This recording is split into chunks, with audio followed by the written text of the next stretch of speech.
Bonsoir, bienvenue à tous pour ce 6e rendez-vous du futur, 6e déjà, en direct ici au Cube, ici les Moulineaux, et sur Internet grâce à nos partenaires, la JD Carré, Triple C et un air de chat. A noter que cette rencontre est diffusée également dans Facebook, qu'elle est live tweetée, et que nous sommes également en direct sur le site bdo.fr. Nous avons ici un sacré attelage de modérateurs, 4 ce soir au lieu de 3, de 2 d'habitude. Pierre Delacôte, journaliste, blogueur, écrivain. Cécile McKinley, qui est spécialiste BD, chroniqueur BD. Notre invité, bien sûr. Nils Adiosmanov, qui est président du Cube et qui est notre hôte ici ce soir. Le principe de ce rendez-vous du futur est très simple. Il s'agit d'un dialogue d'abord ici, puis après avec vous, derrière votre écran, et vous dans le public au Cube. Voilà, un dialogue avec donc notre invité qui nous a fait l'amitié de venir ce soir, Jean-Pierre Dionnet. Et je laisse la parole à Cécile pour nous le présenter un petit peu plus. Bonsoir. Donc, présenter Jean-Pierre Dionnet, vu la richesse et la complexité à la fois du personnage et de son parcours, c'est un petit peu compliqué d'être exhaustif. Donc, mais en gros, je vais vous en dire quand même quelques mots. Jean-Pierre Dionnet est né au XXe siècle, un peu à gauche d'Alpha du Centaure, dans un endroit un petit peu incandescent, comme ça, mal déterminé. Et depuis qu'il est sur Terre, il n'a de cesse de créer et aussi de faire découvrir toute la richesse, toute la folie créatrice qu'il peut y avoir, qui peut sortir d'un cerveau humain, et de montrer un petit peu toutes ces magnifiques choses qui sont reconnues ou peu reconnues. Donc après une période d'internat et puis de travail en librairie qui ont laissé énormément le temps de lire un nombre incalculable de livres, à la fin des années 60, il est rentré au journal Pilote, où il a commencé à écrire des chroniques et puis des scénarios. Et puis, étant passionné de science-fiction, il s'est retrouvé avec aussi Druyet et Jean Giraud, qui étaient à l'époque aussi au journal Pilote. Et après l'hégémonie un petit peu de ce grand-père fondateur qui était Journal Pilote, les années 70 ont amené son lot de nouvelles revues avec un souffle nouveau de liberté qui avait envie de s'exprimer. Donc il y a eu tout un tas de revues, dont, pas la moindre, Métal Hurlant, que donc Jean-Pierre Dionnet a créé avec Druyet et Moebius et Farkas. Et dès Métal Hurlant, on voit tout l'éclectisme du personnage, puisque de toute façon, il était question de science-fiction, d'accord, mais pas que de science-fiction, puisque au travers des albums, il y avait aussi des collections comme la Bibliothèque aérienne, où on éditait du Gaston Leroux, du Edgar Poe, mais aussi des collections Speed 17, où Jean-Pierre était le premier à éditer Bukowski en France, ou des gens comme Ambler ou Hunter Thompson. Et dans Métal Hurlant, on parlait à la fois de cinéma, de musique, de littérature. Et la fameuse rubrique à toute berzingue nous a ouvert totalement à tout ce qui était nécessaire et improbable de connaître pour s'écarter de la culture formatée de l'époque. Mais Jean-Pierre Dionnet, ce n'est pas que Métal Hurlant, c'est aussi évidemment Les Enfants du Rock à la télévision, parce que dans les années 80, il va plus se porter sur la télévision, même s'il ne va pas arrêter d'écrire des scénarios, puisqu'il avait déjà écrit pour Poivet, avec Jean-Claude Gall. Il avait déjà signé plusieurs scénarios de bande dessinée, donc scénariste, éditeur, homme de télévision. Et puis, la bande dessinée ne l'a jamais quitté, puisqu'il a continué à écrire des scénarios pour des albums avec Bebdom. Et puis, même dans les années 2000, la suite au fameux Exterminateur 17 qu'il avait écrit en 1979 pour Bilal, et qui a même influencé quelqu'un comme Katsuhiro Otomo pour Akira, par exemple.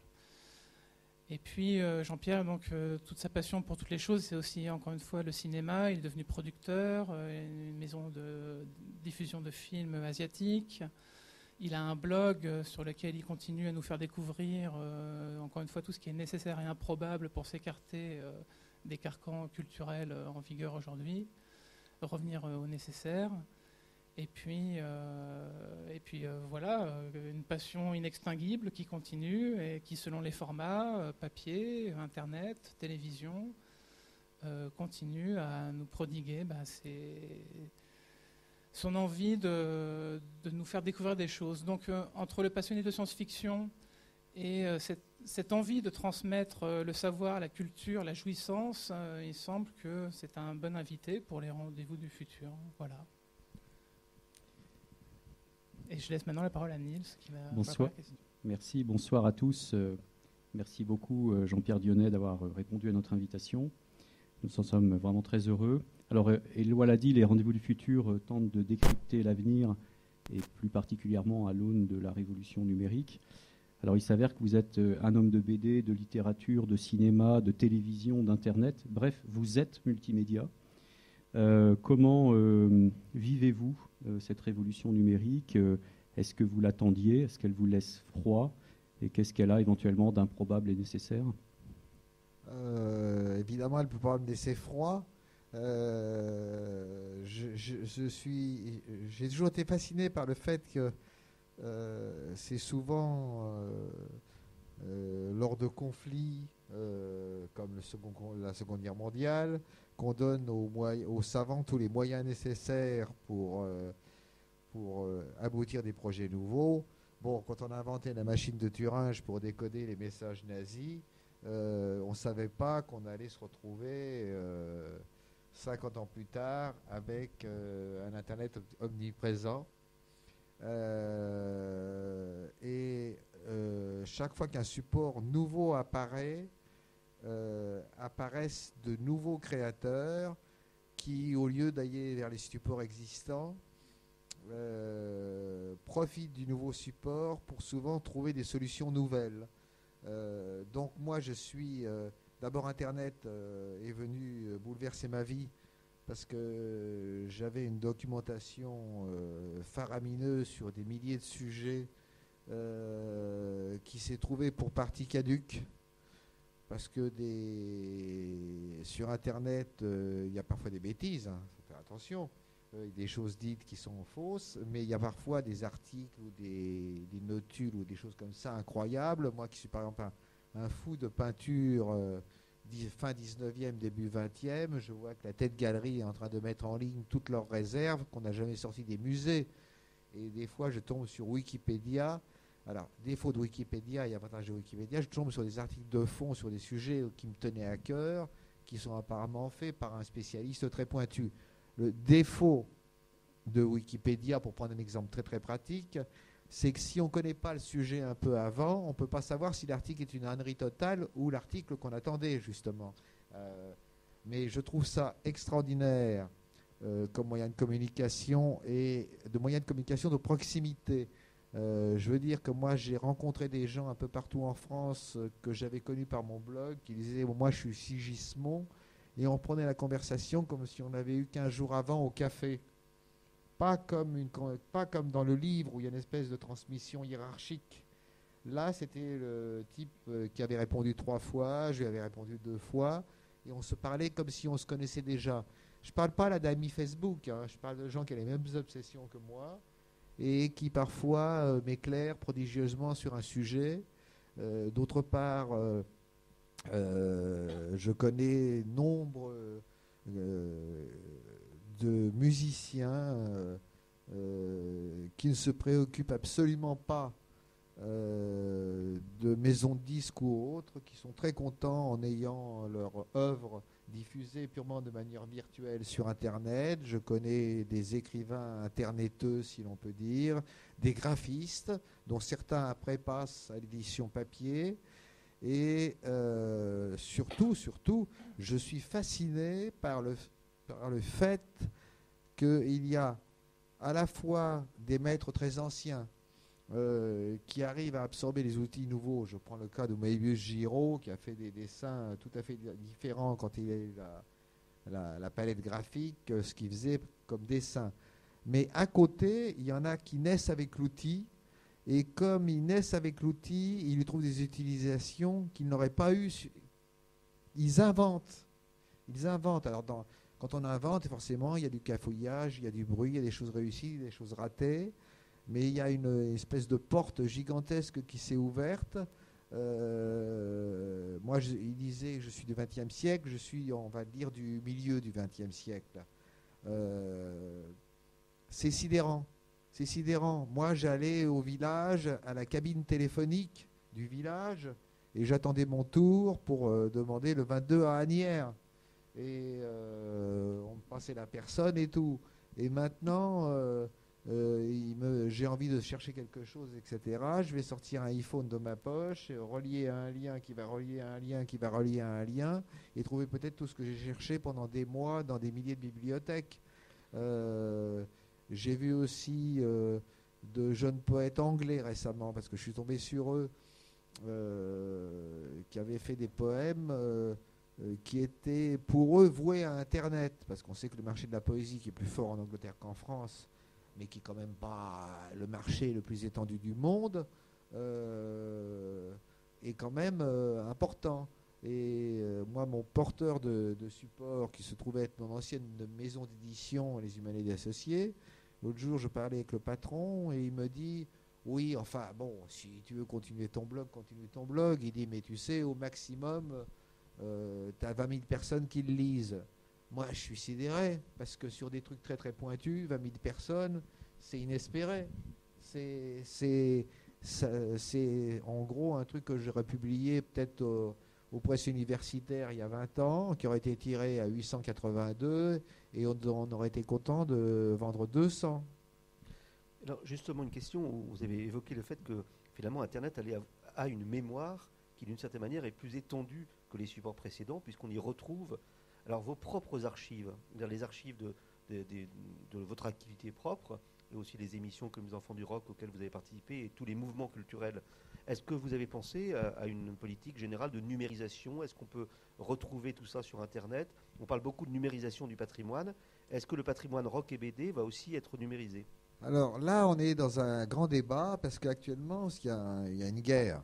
Il y a une guerre entre les ayants droit, par exemple des choses qui sont sur support papier et qui ont des ayants droit, et qui sont en train d'essayer de négocier au mieux pour que ça rapporte quelque chose à la fois à l'éditeur et à l'auteur. C'est un vrai problème qui n'est pas toujours résolu et qui se résout pas facilement. Il y a le fait que ce qu'on appelle par exemple les grandes institutions, ça peut être une maison de disques comme Sony Columbia, ou ça peut être l'INA, font une espèce de guéguerre un peu étrange avec Internet, c'est-à-dire qu'on va apparaître un jour un truc sur YouTube et 2 jours après il disparaît, et puis il réapparaît le mois suivant ailleurs. C'est-à-dire qu'ils essaient de faire la police en attendant d'avoir trouvé le système. Mais au travers des mailles du filet, ils n'arrivent pas à faire la police. C'est-à-dire qu'il y a une espèce de sauvagerie d'Internet, mais au bon sens du mot. Quelqu'un trouve un truc, il a envie de le faire passer, il le passe, et après on essaye de réguler tout ça. Comment on va finir cette régulation? Je pense qu'elle va se finir sur un certain nombre de choses. Par des accords où il y aura X% répartis entre Z, W et X. Mais la première chose qui m'est surpris il y a 2 ans, c'était un livre américain qui était un recueil des archives inconnues d'images diverses qu'ils avaient découvertes sur Internet au fil de 7 ou 8 ans, qui étaient souvent des images qu'on n'avait jamais vues, et que des gens avaient mis sur Internet, et ils en avaient fait un recueil papier ensuite de choses qu'on avait, oui, on peut le dire, jamais vues. Donc il y a une espèce de richesse là, une espèce d'arborescence. Alors je dirais que moi mais là je dévie un peu, je remarque qu'il y a, en dehors des créateurs qui utilisent Internet comme support, il y a 2 sortes, en gros, je connais 2 sortes d'utilisateurs Internet. Il y en a qui sont jugulaires, parce que, par exemple, ils s'intéressent à la marine à voile au 18e, et ils vont chercher tout le temps, tous les jours, tout ce qu'ils trouveront sur la marine à voile au 18e. Et puis, il y a ceux qui procèdent par arborescence, et qui, puisqu'ils s'intéressent à la marine à voile, vont s'intéresser aux peintres de marine à voile, ce qui va les amener à s'intéresser aux récits correspondants de voyage, ce qui va les amener... Et à ce moment-là, c'est sans fin. Et quand on voit maintenant que la manière dont... Bon, Bien sûr que le politique essaye de récupérer Internet et que certains pays ont prévu des murailles absolues qu'ils ont déjà utilisées, comme la Chine une ou deux fois. Mais on s'aperçoit qu'au contraire, ces murailles se fissurent à tout point de champ, puisque aux dernières nouvelles, les fuites de l'Élysée, c'est par des types qui ont utilisé des ordinateurs chinois qui sont très peu protégés et qui sont peut-être basés dans la Creuse. Parce que là, il y a donc je trouve qu'il y a une vie.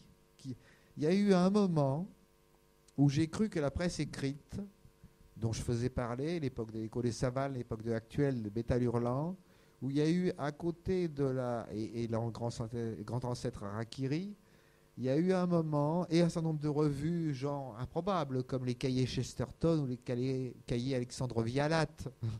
Il y a eu un moment où j'ai eu l'impression que, à côté de la presse traditionnelle, se crée toute une nouvelle presse parallèle. Celle-ci, tout doucement, est morte. Faute de librairie, faute de support, etc.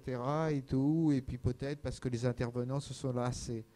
Et cette effervescence, maintenant, elle existe sur Internet, qui, pour moi, d'ailleurs, est un des choses les plus extraordinaires qui existent. Dans le sens que, je vais prendre un exemple tout à fait personnel. Moi, j'ai un fils qui fait des études, mais qui fait de la musique aussi. Évidemment que j'ai essayé à un moment, personnellement, de lui faire écouter des trucs auxquels je tenais beaucoup. Évidemment que la plupart du temps, ça n'a pas marché, puisque je lui disais, il faut que tu écoutes ça, c'est génial. Mais il est arrivé que 3 ans plus tard, il me dit, j'ai écouté ça, c'est génial. Mais il fallait qu'il le découvre lui-même. Et sur des choses tout à fait improbables, genre les archives des musiciens cubains où on croyait le document disparu, c'est sur Internet que j'ai vu que la première fois que j'avais fait de la télé, c'était en 71 à New York. J'avais oublié.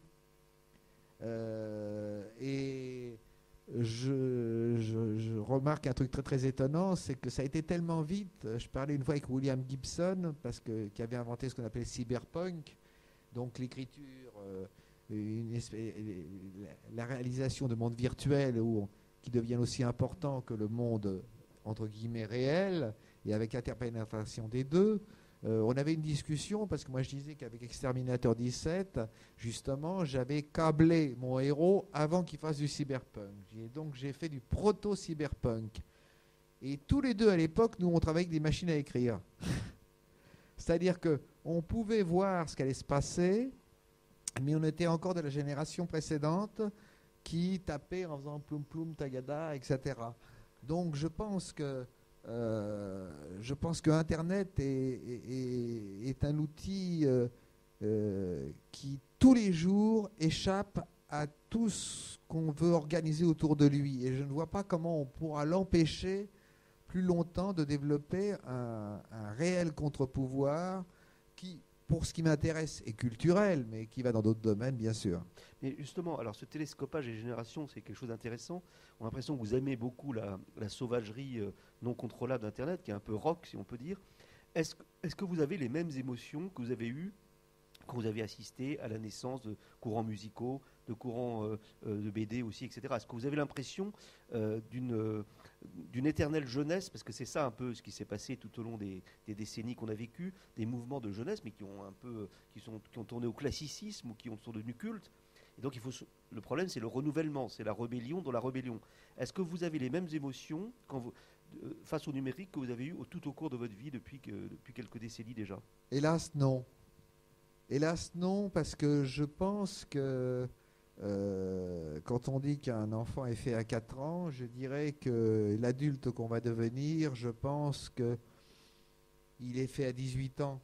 Je pense qu'il y a un âge, alors ça dépend de l'adolescence qu'on a eue, plus ou moins perturbée, plus ou moins questionnante, plus ou moins errante.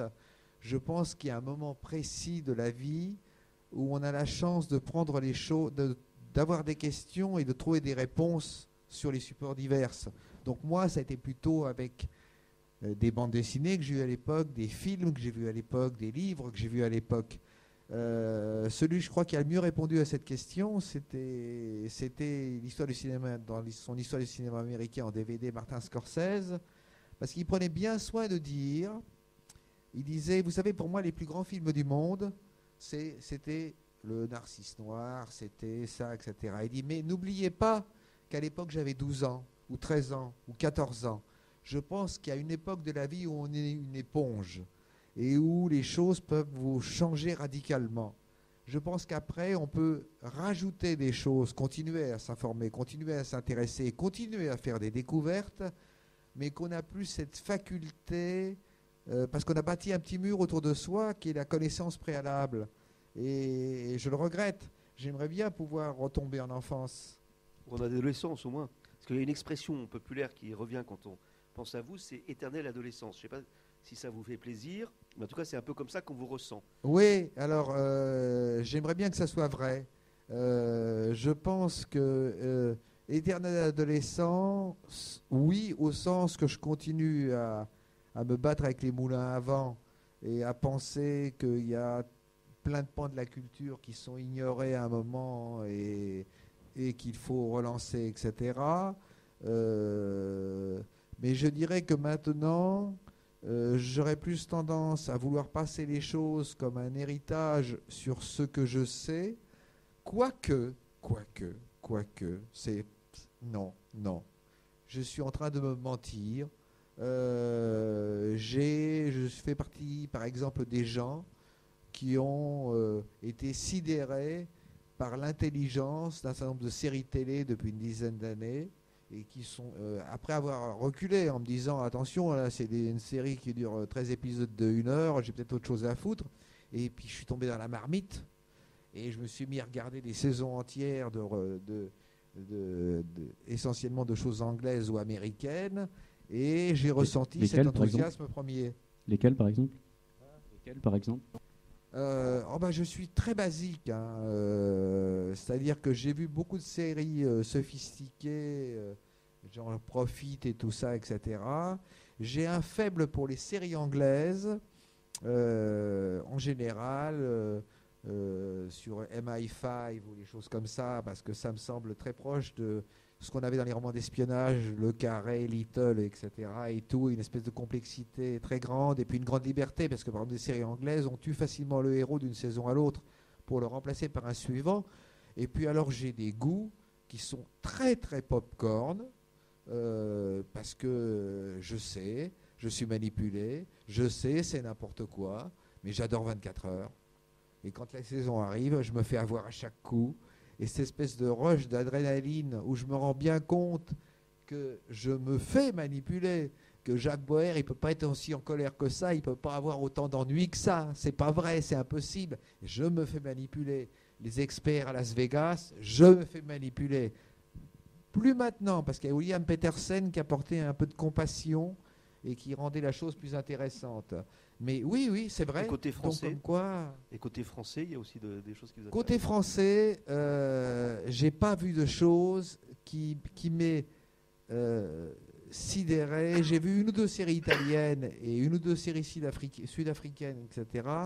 Côté français, hélas, je suis peut-être mal tombé, mais j'ai trouvé qu'il n'y avait pas cette espèce de savoir-faire anglo-saxon ou sud-africain ou australien d'ailleurs, qui fait que même si le metteur en scène change, même si le scénariste change, on rentre dans un univers où l'évolution fait qu'on est addicté, qu'on veut la suite et on veut la suite et on veut la suite. Je trouve que les séries françaises, pour la plupart, sont bourrées de bonnes intentions. Mais hélas, j'ai pas trouvé ma prébande pour l'instant. Vous n'êtes pas addicted à Navarro, par exemple, ou à Commissaire Moulin?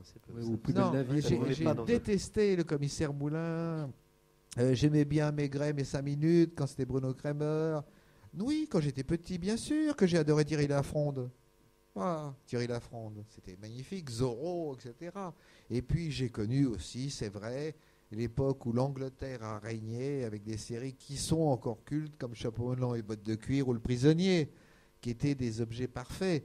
On peut même dire, plutôt à propos du Prisonnier, que le prisonnier est le prototype même, grâce au génie de Patrick McGowan, de ce que seront tous les Twin Peaks du monde, c'est-à-dire de créer une durée nouvelle, une manière nouvelle de faire les choses, et surtout une série dont la fin ouvre des portes au lieu de les fermer.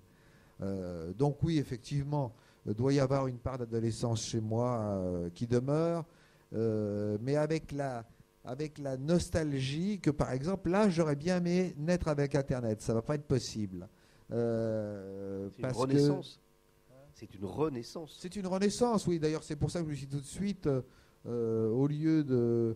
Je me suis dit, tiens, pourquoi pas faire un blog papier. Comme moi, j'aime bien être transversal et pouvoir passer d'un peintre pré-raphaélite à un artiste japonais ou un illustrateur italien qui avait disparu de la scène populaire depuis les Monoprix où il vendait des couvertures chatoyantes pour devenir un sculpteur à San Francisco, que je découvre un jour et c'est le même, il n'a pas disparu, il a changé de métier. Alors j'aime bien ces choses-là, ces découvertes-là, et j'aime bien les partager.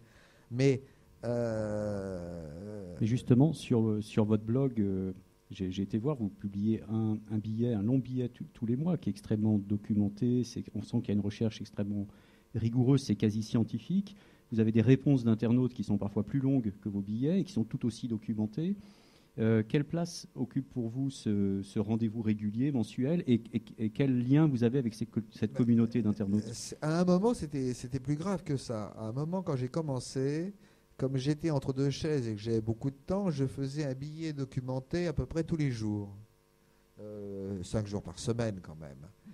Ces temps-ci, j'ai beaucoup réduit parce que comme je voulais faire œuvre personnelle de création en bande dessinée, j'ai vu que j'arrivais pas à faire les deux.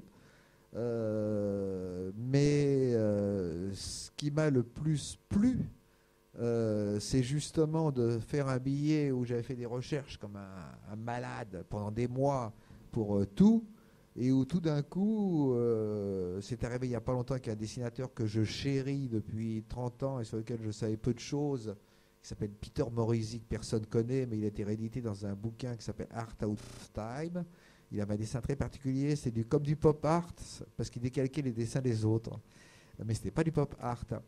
Et un type me répond, mais vous savez qu'en fait, il faisait de la BD la nuit, le jour, il était flic à New York.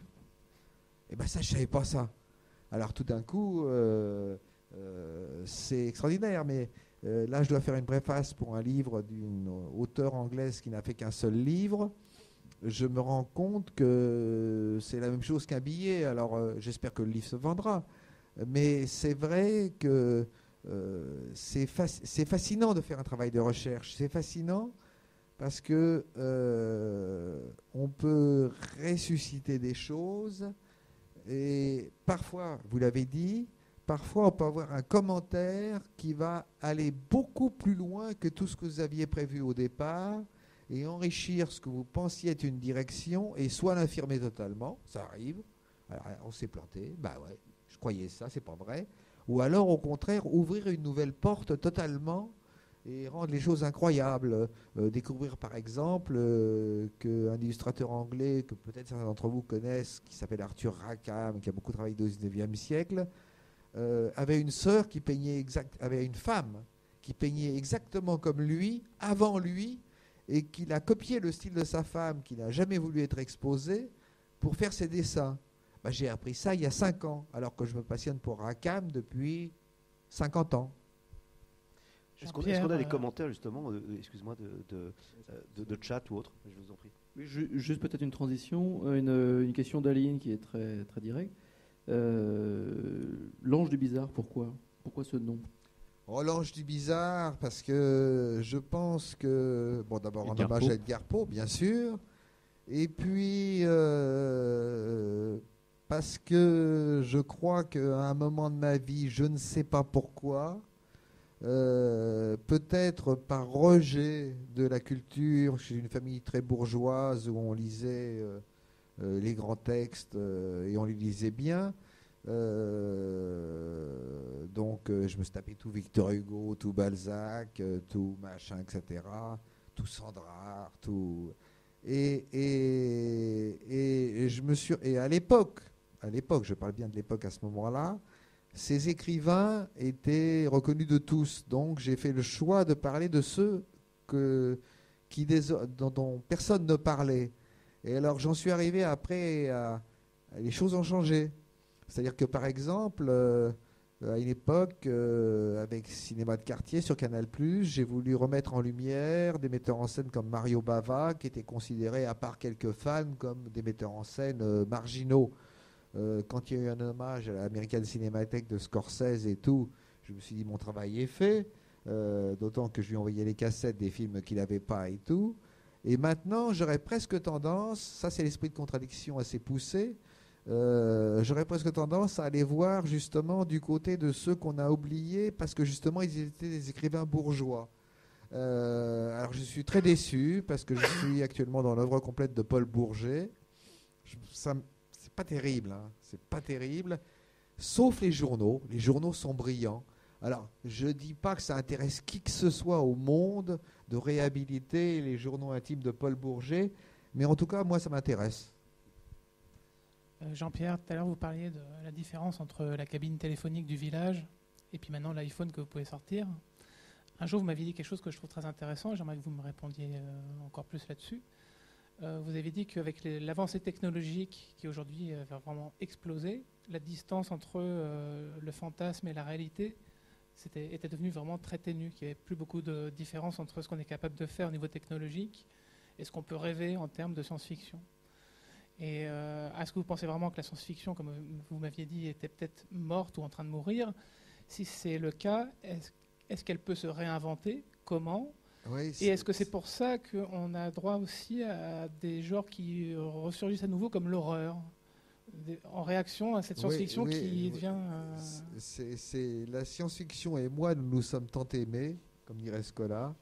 Ce que je ne savais pas, c'est que la science-fiction que j'ai connue, c'était l'époque où sont arrivés en France, parce qu'il y avait quand même une envie très très grande des Américains, après-guerre, d'étendre à toute l'Europe la culture américaine, qui a donné les résultats qu'on sait, que ce soit plan Marshall ici ou De Gaulle nous défendant là. N'empêche qu'on a pris dans la tête tous les romans noirs parus avant-guerre et pendant la guerre, tous les films parus pendant, avant, les livres de science-fiction parus pendant, avant, après, et que ça a été une floraison sidérante qui a duré en gros jusqu'aux années 70. Les choses se sont gâtées quand? Eh bien, elles se sont gâtées en deux endroits. C'est que la science-fiction canonique, dirais-je, celle qui date de la fin du 19e, du début du 20e, elle voyait comme date butoir pour les vestes grandes comme ça, blanches, les aéroscaphes qui passent en sous-sol et qui remontent par les tunnels. Elle voyait l'an 2000 en disant, vous verrez, en 2000. D'ailleurs, il y avait un livre qui s'appelait Hier l'an 2000 de Jacques Sadoul, qui racontait comment on imaginait l'an 2000. Donc ça nous semblait une date extraordinairement lointaine, et il nous semblait qu'il allait se passer des choses, que tout allait changer, les formes, l'architecture, les vêtements, les gouvernements. Il y avait souvent un gouvernement mondialiste d'ailleurs. Ça ne s'est pas passé exactement comme ça. Et la deuxième chose, c'est qu'il y avait quand même, on avait une obsession, c'était la rencontre avec l'autre. C'était le voyage sur la Lune, sur Mars, sur toutes les planètes habitées, éventuellement habitées. Et on était tous devant le poste quand on a posé les pieds sur la Lune et on a dit c'est le début de la conquête de l'espace. Et ça a été le début et ça a été la fin de la conquête de l'espace. Et ce qui est très curieux de voir, c'est qu'au moment où la science-fiction qui s'était fixée ses buts lointains, avec, je dirais-je, comme dernier but, dans les années 70, l'apocalypse pour bientôt. L'apocalypse pour bientôt, d'ailleurs c'est toujours d'actualité, hein, parce qu'on peut faire un film en 2009 qui s'appelle Fin du monde 2012. Mais ça c'est du Paco Rabanne, puisque ça ne fait que reporter la date. Mais après ça, à côté de la spéculative fiction anglaise qui explorait les paysages intérieurs et qui essayait d'aller vers une écriture plus intellectuelle, on peut dire qu'après ça, la science-fiction, le cyberpunk a été rattrapé très vite par l'informatique qui l'a débordé, par Internet qui l'a débordé. On a inventé quelque chose de très étrange. On a inventé le steampunk, qui consistait à revenir au 19e siècle ou des périodes même antérieures pour raconter si Jules César avait fait ceci ou Silverberg, si les Juifs n'avaient pas été en Israël mais étaient partis dans l'espace. Et on dirait que l'imaginaire des écrivains de science-fiction a un peu, pour la plupart, je parle, tourné court. C'est-à-dire que dans tous les domaines, les années 70, c'est quoi? C'est des films de science-fiction très gonflés. C'est 2001 Odyssée de l'espace que tout le monde a vu. C'est Silent Running qui parle d'écologie, on emmène les derniers arbres dans l'espace. C'est Capricorn One où on nous explique que toute la conquête de l'espace par les Américains a eu lieu en studio et a été filmé. Et on a fait le même film en Russie, c'est ça qui est marrant. Donc tout ça a eu lieu. Et ce qui est très curieux, c'est qu'on parle, la science-fiction américaine critiquait l'American Way of Life, qui était encore quelque chose qui semblait possible, puisque né d'une utopie, qui était bientôt on aura tout ça. Bon, l'American Way of Life, il a fait son chemin, et puis on a vu que ce n'était pas un Way of Life qui fonctionnait tout à fait. Et la science-fiction, quand je parle avec les auteurs de science-fiction, et bien souvent, ils se posent la question justement de quoi ils vont pouvoir parler maintenant. Parce que... Et pourquoi on n'arrive plus à imaginer le futur, selon vous, justement? Question, pourquoi on n'arrive plus à imaginer le futur? Pourquoi on n'arrive plus à se projeter? Philosophiquement, c'est une question très importante que ce que pose Neil, c'est est-ce que notre avenir, l'avenir de notre civilisation elle-même, n'est pas derrière nous? Est-ce qu'on n'a pas dépassé l'avenir et on se retourne vers cet avenir? C'est pour ça que Enki Bilal, par exemple, est si impressionnant, parce qu'on a l'impression d'un avenir qui est vu comme un passé. Alors, comment on fait pour relancer cet intérêt pour l'avenir? Et est-ce que ce n'est pas un problème de civilisation? Je crois que c'est un problème de civilisation. Je crois qu'en gros, le 19e siècle et le 20e siècle, c'est presque un siècle double. C'est-à-dire que en quelques années d'écart, on balaye tout ce qui s'est passé avant et apparaissent à la fois Marx, Freud, Jacques Léventreur, des tas de choses qui vont bouleverser la vision du monde. Le capitalisme avec un grand C, les Hollandais étant remplacés par les Américains, avec la seule ville au monde qui a été faite, comme le disaient les Hollandais, pour faire $1. Donc la première ville faite non pas pour une idéologie, ce qui était l'utopie américaine, mais uniquement pour faire $1. Donc tout ça ayant été conquis, ayant plus ou moins marché, il nous reste quoi? Il nous reste la nanotechnologie, des tas de choses comme ça. Mais moi, quand je lis une revue scientifique, parce que je voulais faire une histoire dans un monde nanotechnologique et tout, je m'aperçois qu'ils vont beaucoup, beaucoup plus loin que ce que j'étais en train d'imaginer. Donc, j'ai l'impression que la science a dépassé la science-fiction, sauf la hard science, mais qui n'existe presque plus, que la plupart des écrivains de science-fiction ont abandonné la science-fiction pour faire de la fantasy, parce que c'est ce qui marche le mieux, et que dès qu'il y a un elfe, un troll et un lutin, et ben, ça se vend mieux, parce que la science-fiction va mal financièrement. Mais je crois qu'on a du mal à s'imaginer l'avenir, parce que, si vous voulez, l'avenir, il nous est raconté tous les jours dans les journaux. On nous dit quoi? On nous dit tous les jours depuis maintenant, ça a commencé dans les années 70, on nous dit quoi? On nous dit la fonte des pôles, la forêt tropicale qui va disparaître. En gros, on nous raconte Mad Max. Ce qui va peut-être se passer, hein, j'en sais rien. J'en ai aucune idée. Mais si vous voulez, on nous parle d'un futurible plutôt négatif, plutôt d'une fin du monde lente mais progressive. Et on n'a plus une idée... je ne vois pas quel écrivain a une idée de science-fiction optimiste. Je me souviens de Jacques Bergier, le collègue de Louis Powell, Sa planète, qui disait il ne faut jamais s'inquiéter pour l'avenir, parce que chaque fois qu'on invente quelque chose, quoi que ce soit, on voit les côtés négatifs, mais il en sort quelque part quelque chose de positif plus tard. Et ce qui fait que chaque fois qu'on dit tiens, les trains vont étouffer les gens dans les couloirs, ben non, les trains ne vont pas étouffer les gens dans les couloirs, etc. Or, actuellement, j'allais dire que le parascientifique ou le scientifique nous ont dépassé. J'étais dans un congrès, je vous viendrai toujours, à Trieste. Et il y avait un type qui était au comité du Nobel et qui avait fait une communication sur la nanotechnologie. Et en expliquant qu'ils étaient autoreproducteurs, auto-machin, etc. et tout, et qu'il fallait mettre des verrous parce que sans ça, ils risquaient effectivement de s'étendre à l'infini dans le corps une fois qu'ils avaient débarrassé les éléments négatifs. Et alors, moi, j'étais censé être le naïf de service, donc je l'ai été. Je dis oui, mais est-ce que vous ne pensez pas que la nanotechnologie, si vos robots sont autoreproducteurs, pas dangereux pour l'organisme, mais qui peuvent se multiplier, est-ce que vous ne croyez pas qu'il peut se créer une civilisation à l'intérieur d'un corps, né de la nanotechnologie? Il dit, c'est bien possible, c'est bien possible. Moi, quand un scientifique me dit ça, je me dis, mais je suis très, très, très en retard par rapport à lui. C'est vrai que il y a 30 ans, quand je pouvais écrire avec Bilal, qu'on pouvait se mettre une prise sur le dos et se relier à l'ordinateur central et recevoir l'info, je faisais encore de la science-fiction. Maintenant, j'en suis arrivé à me dire qu'il est très difficile de faire une science-fiction, sachant que, pour finir ce que j'ai dit tout à l'heure, et je n'ai pas été clair, la grande époque de tous ces films dont je vous ai parlé, c'était aussi celle où arrive Star Wars, qui est donc le retour au code classique du roman d'aventure, en gros un mélange du Robin des Bois de Michael Curtiz pour certains plans, de la forteresse cachée de Kurosawa et des théories de Campbell sur les héros. Donc tout d'un coup, tout un pan de science-fiction spéculative qui essayait de voir jusqu'où pouvait aller dans la réflexion est remplacé.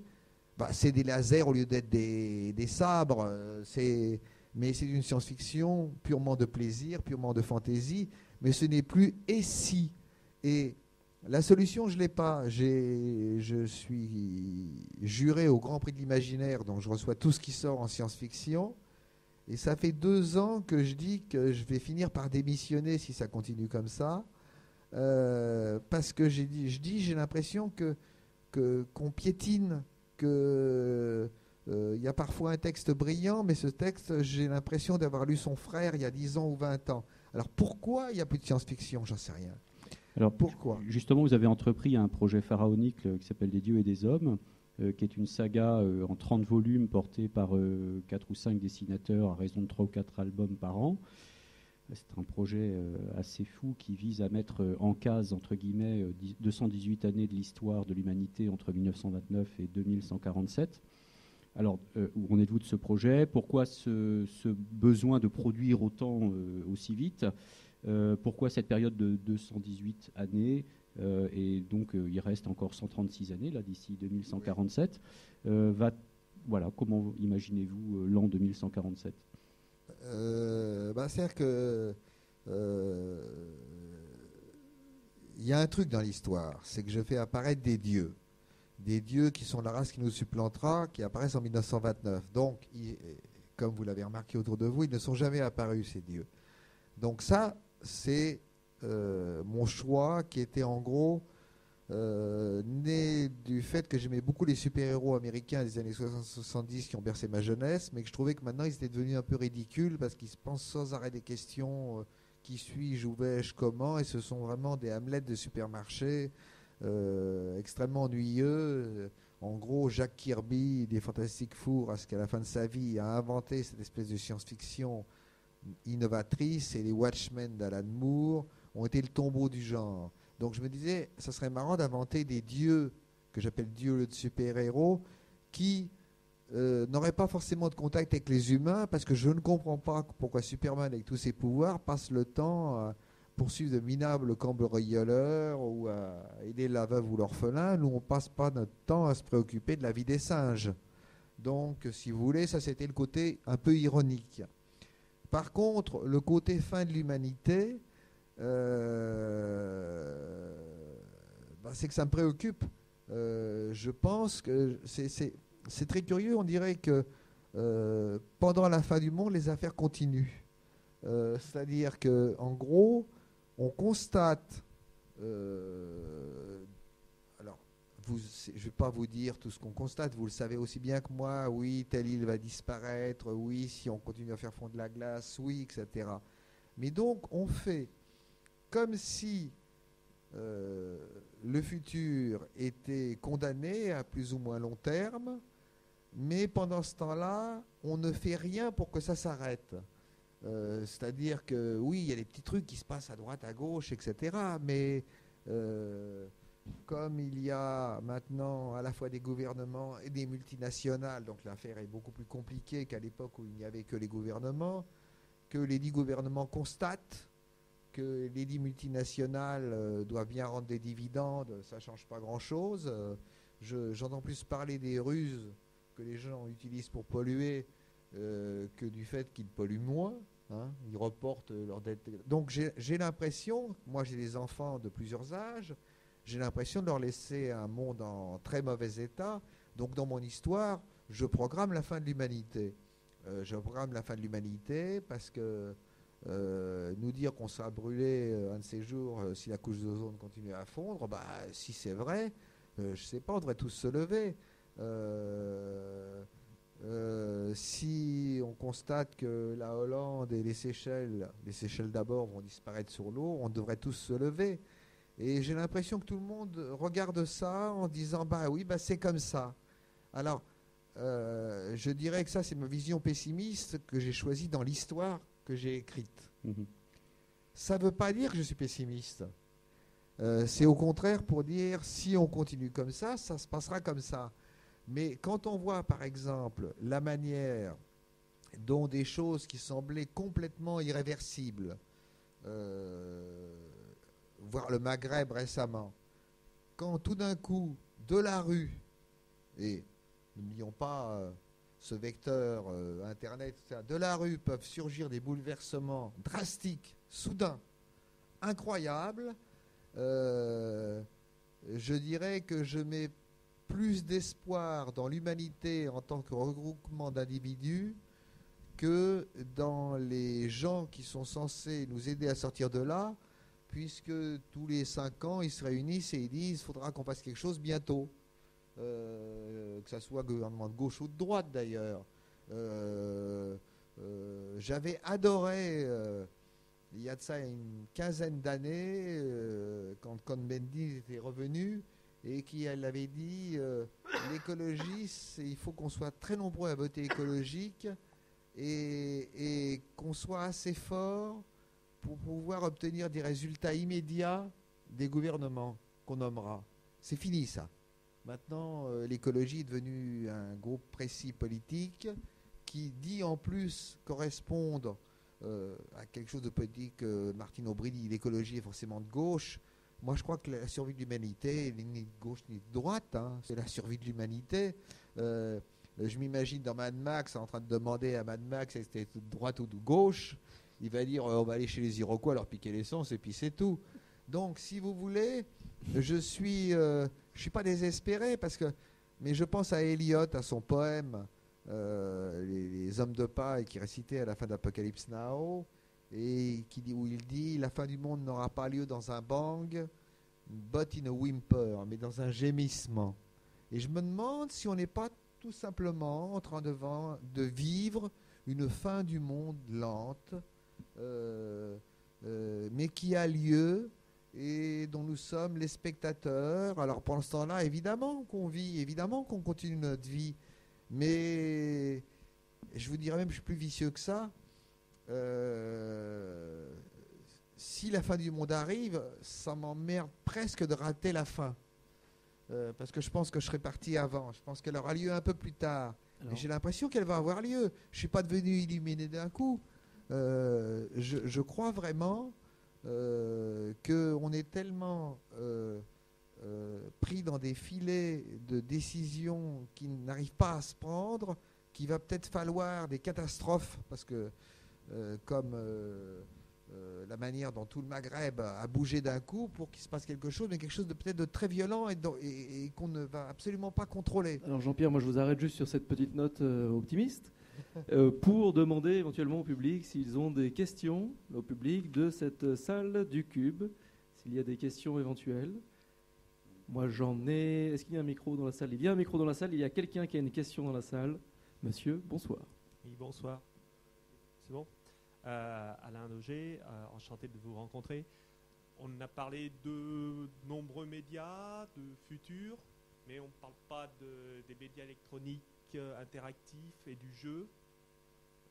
Pourtant, il y a beaucoup de choses qui se passent, il y a beaucoup de réutilisation. La BD aussi investit de nouveau ces médias. Quel est votre avis là-dessus? En fait, c'est les jeux vidéo notamment, et le lien avec la BD. Est-ce que c'est une nouvelle forme de création Oui, qui vous non, intéresse? si j'en ai pas parlé,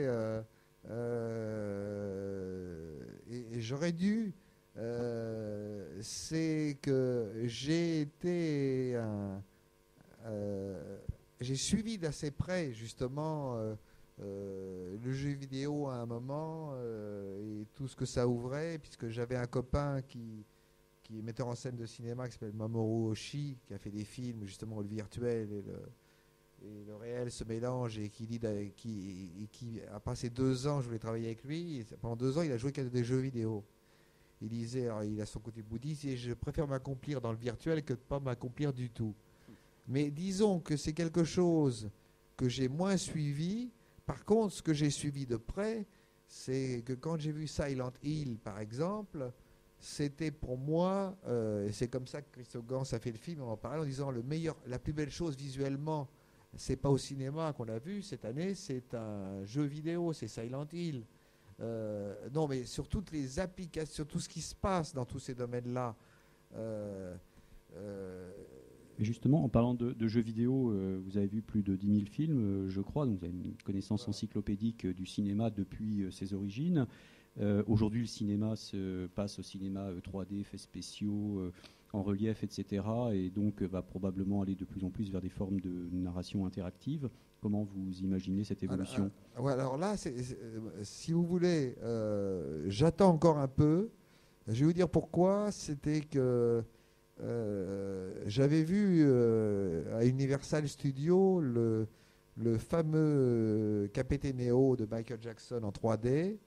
Et j'avais vu à l'époque le Terminator 2 en 3D qui ne passait qu'au parc Universal, où vous avez une espèce de créature d'eau qui venait jusqu'à vous, qui vous passait derrière, vous vous écartiez tellement vous aviez peur.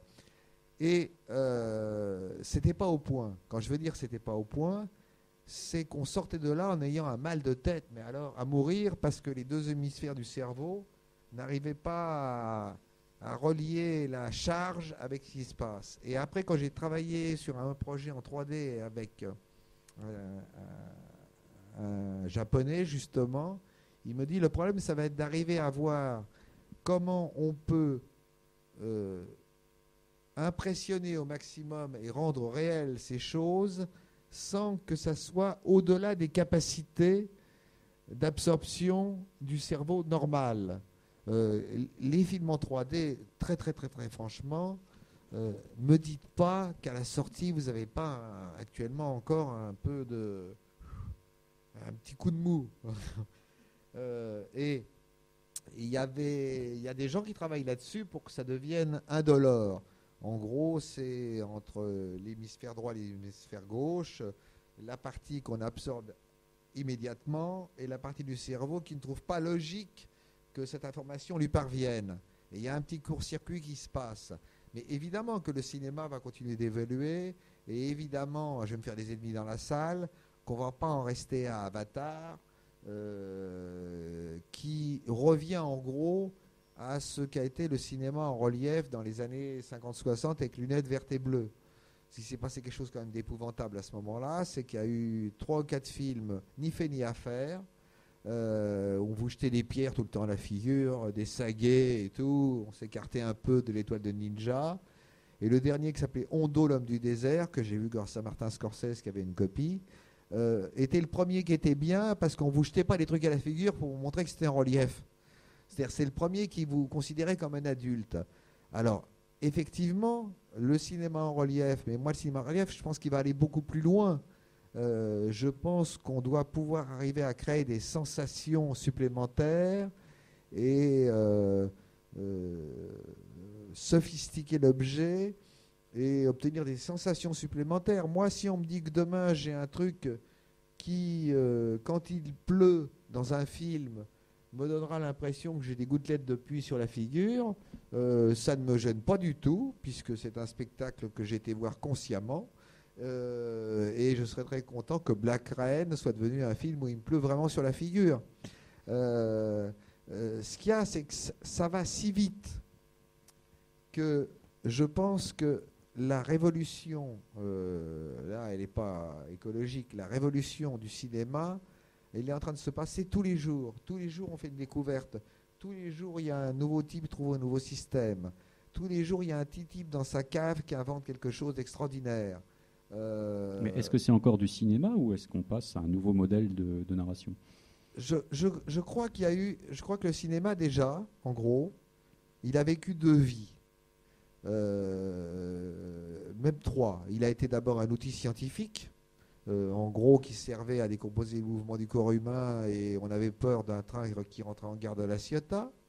Ensuite, il a atteint une apogée vers 1928 avec un cinéma muet qui, sans carton, souvent, arrivait à une sophistication visuelle sidérante et arrivait à vous donner à vous faire comprendre des histoires d'une complexité sidérante, extraordinaire. Et le cinéma muet a été un art complet à lui tout seul. Après, il y a une régression au moment de l'apparition du parlant. Puis, le cinéma devient le grand cinéma. Et maintenant, je ne vois presque pas de cinéastes conséquents.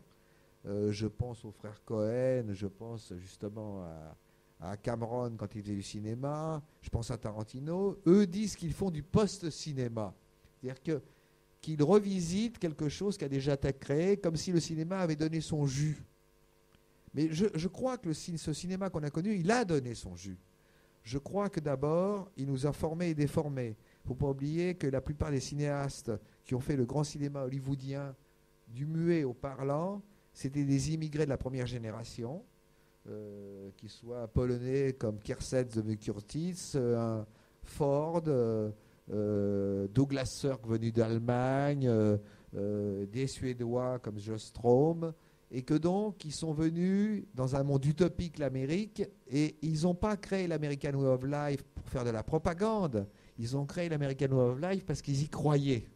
Alors c'est quoi l'après-post-cinéma ? Alors l'après-post-cinéma, c'est là que j'attends la nouvelle génération, parce que je pense que ma génération à moi et la suivante sont justement dans une nostalgie qui nous paralyse un peu de ce cinéma qui nous a émus jusqu'aux larmes.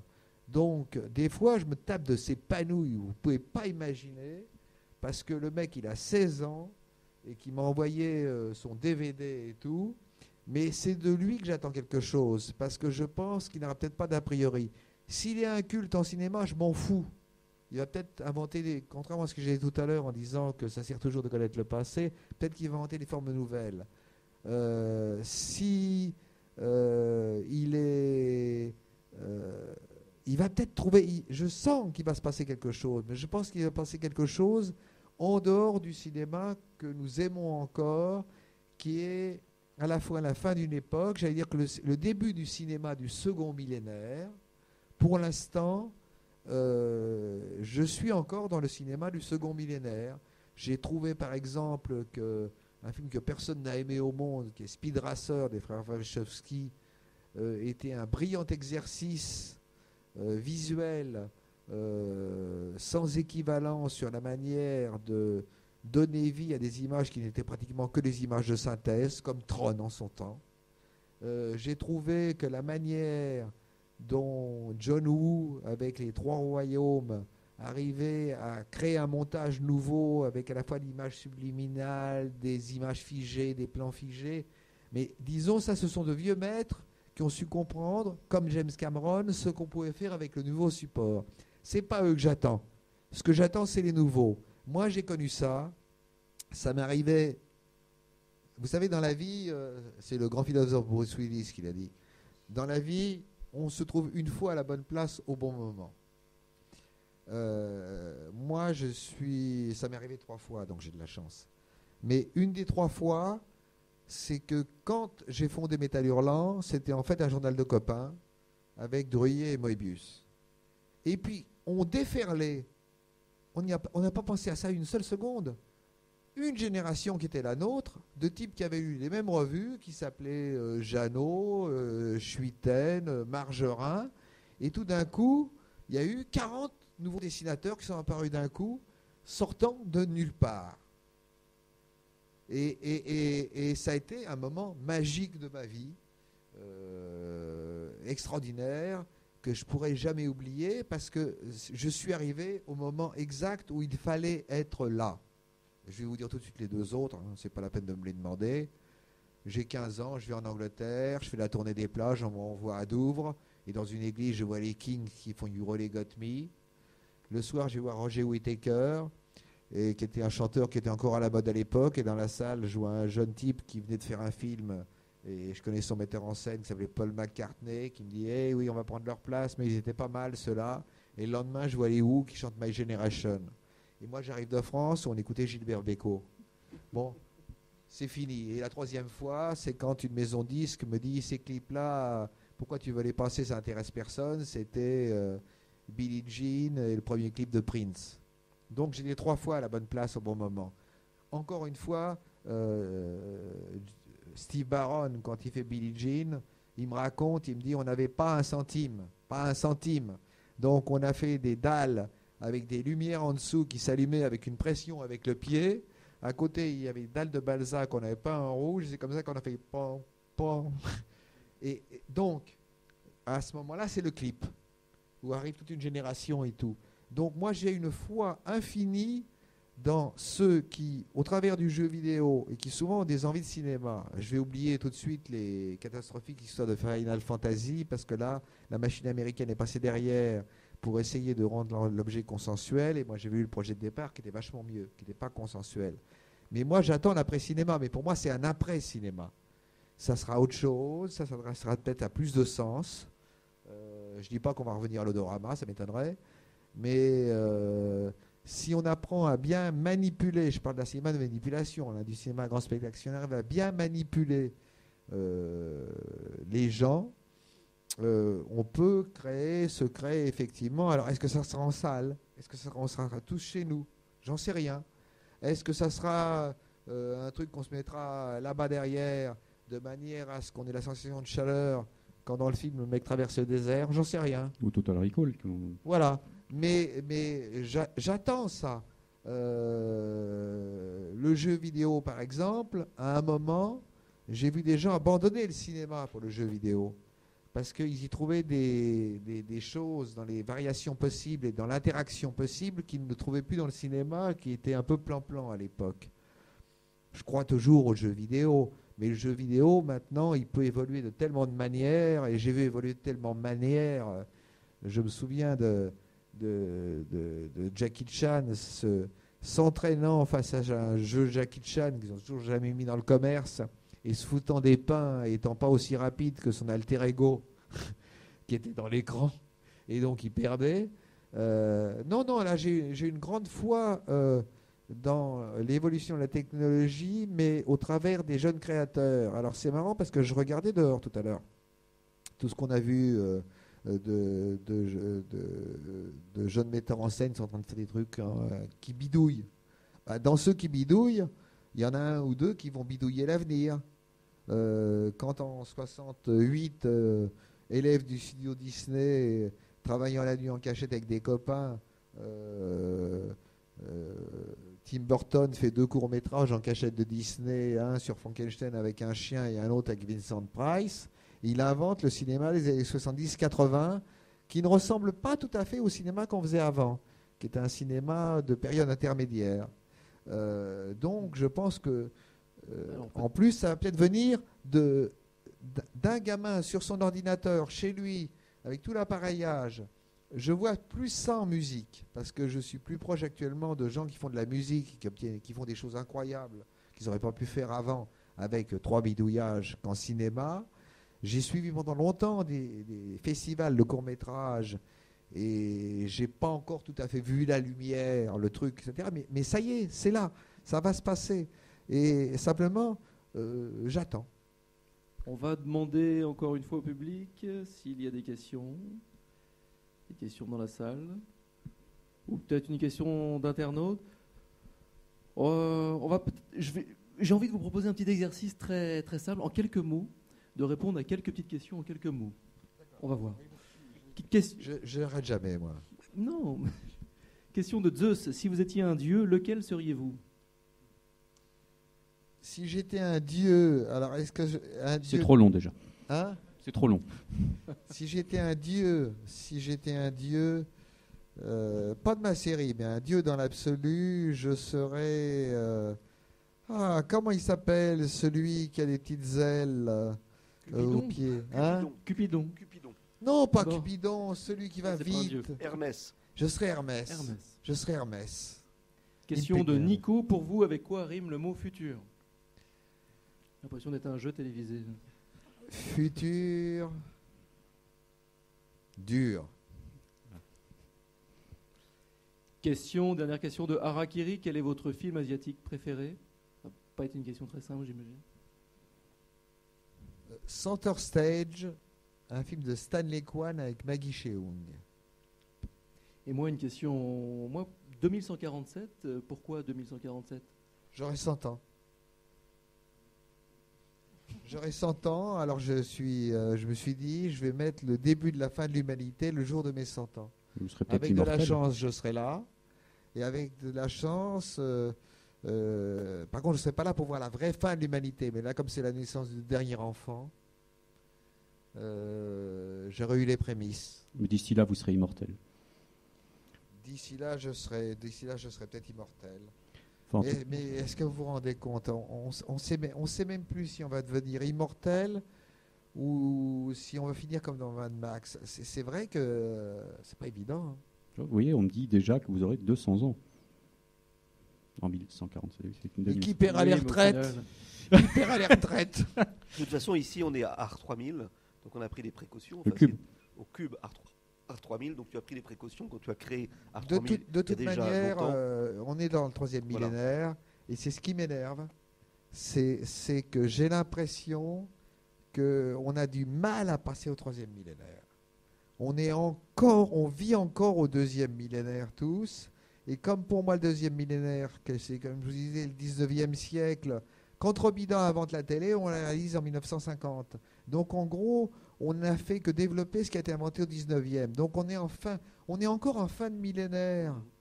C'est très énervant. Mais Moi, est-ce que- j'aimerais bien être au prochain. Est-ce que vous ne voyez pas un artiste actuellement, ou des artistes, ou des auteurs, qui justement réussissent à passer à ce 3e millénaire? Vous sentez qu'il y a vraiment quelque chose là qui est en train de se passer? Moi, j'ai l'impression que celui qui a vu la fin de millénaire telle qu'elle s'est passée réellement, avec ces villes gigantesques, à moitié sales, à moitié propres, toute son architecture qui allait à la fois se dévoyer et devenir grandiose, avec ses métissages culturels et tout. Celui qui a vu la fin de millénaire, c'est Moebius Giraud, une fois pour toutes, qui a, puisque Blade Runner vient après, etc., qui a vu la fin du millénaire. Alors, des fois, on se dispute quand on se voit, parce que moi, je lui demande sur le millénaire suivant, et apparemment, il n'est pas plus informé que moi. Mais je vois personne qui me dise plus que ce qu'il a dit. Hein. Il y a eu des architectes comme des anarchitectes anglo-saxons des années 50, 60 ou 70 comme Lebéus, qui nous a raconté les villes de récupération. Moi, l'autre jour, j'ai vu, c'est une grande fierté, j'ai vu un documentaire sur une ville aux Indes qui n'est faite que de récupération, de matériel de récupération, de containers et tout, et cette ville s'appelle aux Indes Métal Hurlant.